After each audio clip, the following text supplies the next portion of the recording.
Hi, I'm Terry from Midwest Auto Care and Transmission Center in Lake Station, Indiana.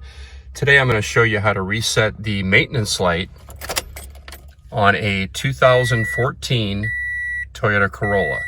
So what you need to do first is start the vehicle, and then with the display button here, you want to get to trip A. There's trip A there. So once it's at trip A, go ahead and turn the vehicle off.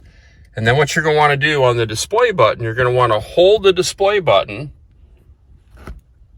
while you turn the key on. So you see the maintenance light flashing. And you're going to hold that display button until it stops flashing, just like it did. And now you can release the display button, and now the maintenance light is reset on your Toyota Corolla.